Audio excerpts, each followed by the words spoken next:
Is your company only in the U.S. or is it global too?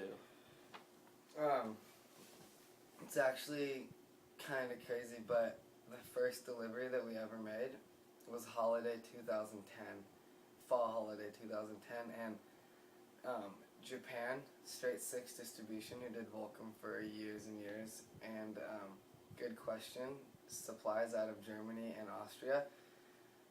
Both of those companies actually found out about us through just press releases, Transworld Business, all that kind of stuff, and they came at us from the very, very get-go and worked with us and helped us build brands overseas. So currently we're in over 300 doors domestically here in the United States, and we're in 9 countries: Switzerland, Norway, Korea, Germany, Austria,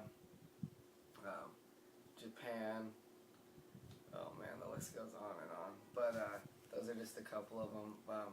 So yeah, international as well. And that's our plan going forth, is to stand back and look at the bigger picture, not be a brand only in the States. We already are a global brand, but we want to continue to grow as a global business.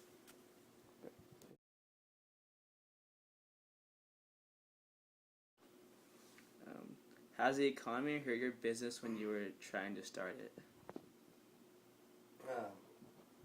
No. However, the economy definitely was something that I might have lost sleep over a couple times. I mean, when I started this business, we were right in the beginning of a depression. Like, things were basically as bad as it gets for the United States, and that kind of scared me a little bit, as far as especially rolling the dice. I mean, I was lifeguarding full time at the time, making a good salary, which is, I was in a position to where I had a job security with public safety, and I know I didn't want to do that forever, but the economy actually helped us. Whereas these stores, companies like Volcom's, Billabong's, Quicksilver's, Hurley's, Nike's, Converse, the whole deal, Vans, they're going out these stores like, hey, Burton Snowboards is a huge example with the actives. Like, they're like, hey, you got to order $500,000 of our stuff pre-book. So companies don't want to.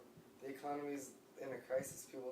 Companies, small businesses don't want to roll the dice on 500, 200 grand worth of snowboards from Burton on a pre-book, when we could have a bad winter and they're stuck on that inventory. And if people aren't running around buying crazy amounts, actually gave us leverage to be able to be a cool startup company, to where these small mom and pop stores, these core shops that we're dealing with, and rather than placing a $20,000 order with a Vans or a big company, they can come to us and get 5 companies like Gnarly and place a $1,000 order with us, which we're going to be sparked on, because we're a brand new company opening 3 doors with this core shop that we've been trying to get for a year or two, and they're losing the risk.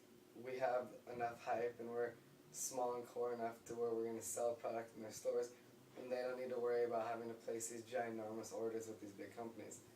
That's detrimental to them. You order $20,000 worth of flip-flops and it's cloudy all summer, you're stuck without an inventory. That's detrimental to any small shop. So that was our biggest and now the economy's coming back. We've grown and nourished these relationships with these small stores, and some of these stores are expanding. So they started out at 2 stores, now they have 10 stores, and we're killing it. Like, Active's a perfect example. When the economy was bad, they filed bankrupt. They're done, completely done. They're the biggest chain store in Southern California. Like, everyone looks at Active and trends on what they're doing. Zoomies, PacSuns, Tilly's, all of them. And they got new investment, a new strategic business plan, and they lost the Burtons and they lost the big companies, and they started doing business with us, where we weren't demanding crazy orders.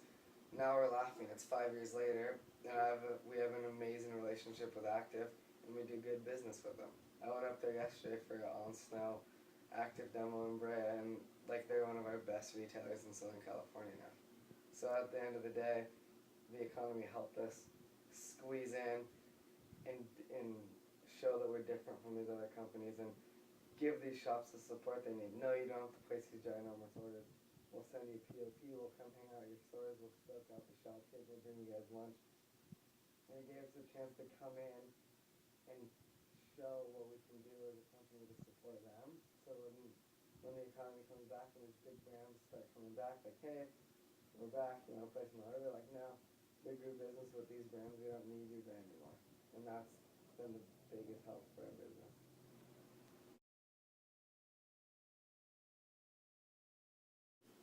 Do you make a good living on being your own boss for Gnarly?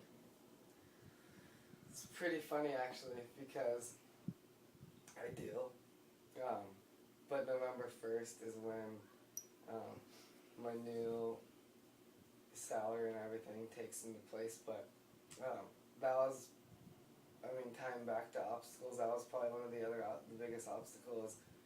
As a major stakeholder in this company, I gotta take major pay cuts so I can hire, the John Francis that I hired to help me take this thing to the next level and become a legitimate business. If it wasn't for him, I'd probably still be selling t-shirts out of the back of my truck. I'd have more stores, but it really needed that kind of a mentor. And he's not gonna leave a company like Vans for free. So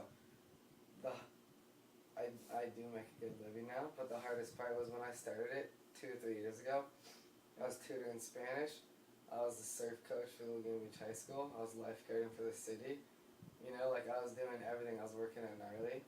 I was doing anything and everything I could get my hands on to make money to pay rent, car payments, phone bills, all that. And this year is the first year of been able to make a living and live comfortably within my means from my business, which is an amazing thing to accomplish. And it gives me time back to motivation. It gives me motivation to see there's a light at the end of the tunnel. I made it this far.